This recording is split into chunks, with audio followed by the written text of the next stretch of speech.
Good morning, everybody, and welcome to day 29 of our virtual field trips. It's a Friday today. It's not particularly sunny, but the weather's pretty nice. The river down in the Similkameen is rising. The creek is staying about the same. The grass is getting longer. Oh my goodness. Now, Sometimes it's really easy to come up with topics for these field trips. Other days it's a little bit harder, and it took until about half an hour ago for me to decide what it was that we wanted to talk about today. You see, I've done a bunch of cooking segments with you. I've taken you on tours of various parts of this place, but one thing that I haven't done yet is talk a little bit about the why things are the way that they are here at the Gristmill. Now, we've spent a lot of time over the last 30 years creating this place into what it is. And it is a truly spectacular place. Even with the incredibly long grass right now, even though the trees aren't as kept as we'd like, this place is pretty spectacular. It is, it's really an oasis in the middle of the desert and that we live in. I mean, you just have to look up at the hillsides to see just how dry and barren this place would be if it wasn't for all that we do. Now, one of the reasons that this place is so beautiful is because we care a lot about art here. Not necessarily art in the obvious ways. I mean, we're not all spending all of our time doing paintings here. We're not, this isn't an art gallery. But the idea of landscape as art is something that we take incredibly seriously. And one of the reasons for that, one of the really important reasons that we care about this stuff so much, is because of a woman that visited this valley about 120 years ago. In 1893, a woman by the name of Julia Bullock Webster came to the Similkameen Valley to visit her sons who were homesteading here. As she had come all the way from England, all by herself. You can just imagine what kind of trip that must have been, to cross an ocean, to cross a continent, to really arrive by wagon in the 1890s, to come to this very, very rural place. And so she came here, and she visited her son, and of course, such a long trip, she stayed for a while. She stayed for almost a year and a half. While she was here, she kept this amazing diary. This wonderful diary of her experiences. And more importantly, she made a lot of art. She was an incredible watercolor painter, and she painted the landscape around here every chance that she got. She also did sketches of the flowers that she found. So when this place was being turned into a heritage site back in the 1980s and early 1990s, her work was very inspiring for the people that made this place.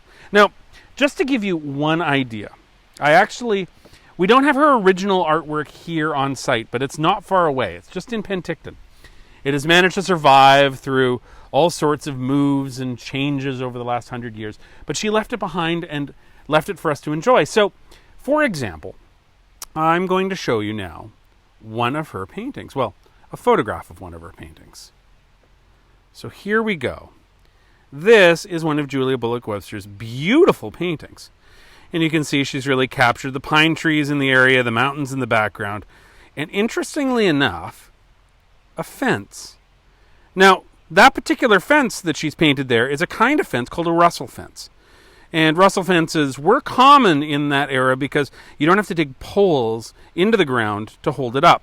There's actually tripods every once in a while that hold up all the sticks that are going horizontally. And funny enough, you can't really see it there right now, but there is in fact a Russell fence on this property. Way at the end of the trail there, it might be hard to see where that car just went by. We have a Russell fence. That was inspired by paintings like this one. Now, it doesn't stop there. A lot of the plants that were planted in the gardens come from her diaries, come from her paintings. And so, we really wanted to do what we could to make this place seem painterly, even if it was a landscape, even if it was even if it was a place of living things. So here's another example. You've got this, this beautiful little arbor here, and it just sits in the middle, but it's very picturesque, and it's picturesque on purpose.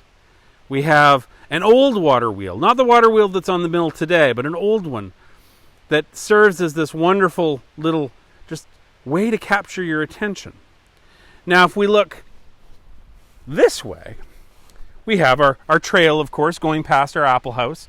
But when I actually go back, and I'm walking backwards here to our visitor center, one thing you'll notice is that the lines go up the hill and around the corner, kind of inviting you to go see what's around the corner. That is very much on purpose. That idea of, let's go up the trail and let's see where it takes us is something that was designed very much on purpose. Now, it's not quite time yet because it's still early in the season, but there is, in fact, a garden bed right there that has brightly colored flowers at the front of it. Again, the whole idea is to draw your eye up. It's very, very purposeful and very artistic in its design. Now, normally, right there, there'd be a bigger hole in the lilacs, and you'd be able to see all the way through to the water wheel. And again, that's on purpose, because if we're standing right here, back where the site, back where you first come onto the site, you get a little hint of what you're going to see in the future. But meanwhile, you're being sent a different direction, knowing that eventually you'll get there, and then you'll come back around to the end. But all these things are very carefully thought out. And it's really inspiring once you start digging into it and realize just how much of that there is in this place. And people don't always respond to it intellectually. I'm a nerd. I like thinking about things. So I spend a lot of time thinking about this stuff. But I don't spend a lot of time feeling it. Other people spend a ton of time feeling it. And so, for example, we have lots and lots of artists that have come to this place inspired by the look of it to actually take time and paint things. Paint the things that are here. Here's another example. This particular one's from our white building means a lot to me because it comes from a woman that came and painted here regularly, who is unfortunately no longer with us. But I really appreciate that the family gifted me this painting that she did. You've got sketches, you've got all sorts of things. But when I first got here, when I first arrived here 7 years ago now, I guess it was, the very first people in the community that I met here on site, before I'd even opened to the public, was a couple of ladies that had shown up one day in the parking lot, and they'd gone to a garden bed that we have out front, and they just sat down with their chairs and their paints, and they started painting. Well, they were painting a circular garden bed that had poppies and cornflowers coming out of it, beautiful red and blue flowers, and I was just absolutely enchanted by this idea that these ladies would just randomly pop up and just come and do this. This wasn't something I was used to, because the places that I've worked at before, you don't come to a police museum or a living history museum and just sit down and start painting, usually. But here, people were doing that. Now, what was really cool is it took a year, but I did eventually manage to get one of the paintings that was painted, maybe not on that day, but on one of those very first sessions that they did. And this is it right here. I am so glad that I had a chance to get this. And again, just, they were inspired by the moment. I was inspired by them. And I managed to get a copy of that. I managed to get a painting from one of those sessions, which is pretty amazing. Now, there's art everywhere. There's art all around you. And I'm not an art expert, and I'm not going to spend time lecturing you on how and where to see art. But if you can look around you a little differently than you usually do, if you can look around yourself with an eye to where the lines go, what things are close to you and what things are far away from you, if you can adopt a slightly different way of looking at things and not just pointing at them and naming them, but actually seeing their relationships with each other, it's amazing the things that you start to notice. I mean, really and truly, every single thing on the site was designed. It was very thought out. Where the big trees are, the little views that you get of things, that's all entirely on purpose. Now, we have this interesting bit here where we have the wild and we have the cultivated. And one thing that we have to do to make it seem right to your eye and to people is to keep a very clean line between the two. Because, nature, as a famous landscape designer once said, nature is abundant, but hath no taste. So we have to balance these things very, very carefully. But you can see that where the cultivated stops and the wild begins. Although, truthfully, with all of the with the lack of staff right now, we're certainly getting a little wild. You can't quite see it, but I can. There's little cottonwood trees popping up in the lawn. We better get the lawnmower over those quick so they don't grow into something troublesome. Anyways, that's just a little bit of talk about art here at the grist mill. Now, there's other connections too. We've got things like the mill itself, after it was a flour mill, and before it became a heritage site, was actually somebody's personal art studio for a while. A fellow by the name of Weldon Munden used to live here on the site and used it as his art studio.